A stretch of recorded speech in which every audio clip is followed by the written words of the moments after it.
வணக்கம். ரோஸ் ரிப்போர்ட்ஸுக்கு உங்களை அன்புடன் வரவேற்கிறேன்.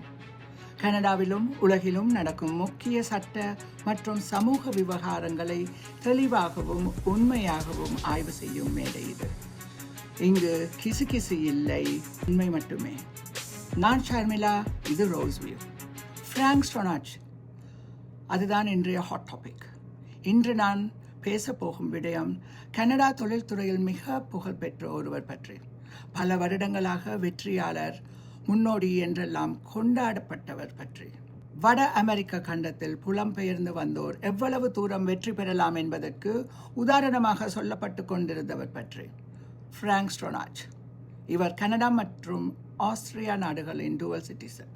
ஃப்ராங்க் ஸ்டோனாச் கனடாவின் மேக்னா இன்டர்நேஷனல் நிறுவனத்தை நிறுவிய பிரபல தொழிலதிபர் ஆவார். அந்த நிறுவனம் வாகன பாகங்களை உற்பத்தி செய்து அதில் மில்லியன் கணக்கில் பணம் சம்பாதித்தது. கிரனைட் உற்பத்தி, ரியல் எஸ்டேட், பந்தய குதிரை வளர்ப்பு என பல தொழில்கள் செய்தது மூலம் கனடாவின் 31ஆம் பெரிய பணக்காரர் என்ற இடத்தை அடைந்தார். ஆஸ்திரியாவிலும் சொந்த கட்சியை தொடங்கி அரசியலிலும் இறங்கினார். ஹரிக்கேன் கத்ரினா அமெரிக்காவை தாக்கிய போது பாதிக்கப்பட்டவர்களுக்கு 2 மில்லியன் செலவில் ஒரு கம்யூனிட்டியையே கட்டி கொடுப்பதாக வாக்குறுதி கொடுத்து அதற்கான வேலைகளையும் செய்து கொண்டிருக்கிறார். அவர் வாழ்க்கை, மனைவி, பிள்ளைகள் என நன்றாகத்தான் போய்கொண்டிருந்தது. ஆனால் 2024 அவர் மேல் பல பெண்கள் நீதிமன்றத்தில் வழக்கு பதிந்தனர். மொத்தமாக 10 பெண்கள் 13 குற்றச்சாட்டுகள் சுமத்தப்பட்டுள்ளது. Rape, indecent assault on a female, அதாவது ஒரு பெண்ணை நாகரிகமற்ற முறையில் தாக்குதல், 8 counts of sexual assault, அதாவது பாலியலுக்காக தாக்குதல், and 1 of forcible confinement, அதாவது பலவந்தமாக தடுத்து வைத்தல் போன்ற பல்வேறு குற்றச்சாட்டுகள் முன்வைக்கப்பட்டன. அந்த குற்றச்சாட்டுகள் 1970கள் முதல் 2000 வரையும் நடந்தவை என்று கூறப்படுகின்றன. அதன் பின் மேலும் பல பெண்கள் முன்வந்து அவர் மீது குற்றம் சுமத்தியிருக்கிறார்கள்.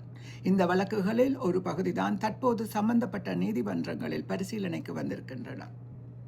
பிப்ரவரி 2ஆம் தேதியில் இருந்து நடக்கும் இவ்வழக்குகளில் அவர் சார்பில் வாதாடும் வழக்கறிஞர் ஃப்ராங்க் அனைத்து குற்றங்களையும் முழுதாக மறுக்கிறார் என்றே வாதாடி வருகிறார். இந்த நிலையில் தான் 19ஆம் தேதி தன்னை 80களில் குடிபானத்தை தந்து மயக்கி தான் ஃப்ளாட்டிற்கு கொண்டு போய் தன் விருப்பமில்லாமல் பாலியல் உறவுக்கு உட்படுத்தினார் என்று சாட்சி சொன்ன பெண் மறுநாள் 20ஆம் தேதி எதிர்த்தரப்பு வழக்கறிஞர் கேட்ட கேள்விகளுக்கு பதில் கூற முடியாமல் தான் முதல் நாள் பொய்தான் சொன்னேன் என்று தன் வாக்குமூலத்தை திரும்ப பெற்றுள்ளார். இது பெரும் பரபரப்பை ஏற்படுத்தியுள்ளது. பணமும் அதிகாரமும் வேலை செய்கிறதா, இல்லை உண்மையிலேயே இந்த பெண்கள் எல்லோரும் பொய்தான் சொல்கிறார்களா? பொறுத்திருந்துதான் பார்க்க வேண்டும். பலாத்கார வழக்குகள் பெரும்பாலும் பாதிக்கப்பட்டவர் பக்கம் நியாயம் கிடைப்பதில்லை. அதனால் தான் பல பெண்கள் இப்படியான சூழலில் யாருக்கும் சொல்லாமல் மூடி மறைத்து விடுகிறார்கள். இது பல ஆண்களுக்கு வசதியாக போய்விடுகிறது. இந்த வழக்கு சாதாரண மக்களின் மனதில் ஒரு பெரிய விவாதத்தை தூண்டுகிறது. குறிப்பான கேள்வி என்னவென்றால், யாராவது செல்வந்தராகவோ அல்லது அதிகாரமிக்கவராகவோ இருந்தால் அது அவர்களை சட்டத்திற்கு மேலே வைக்கிறதா? அதாவது அவர்களை சட்டம் ஒன்றும் செய்யாதா?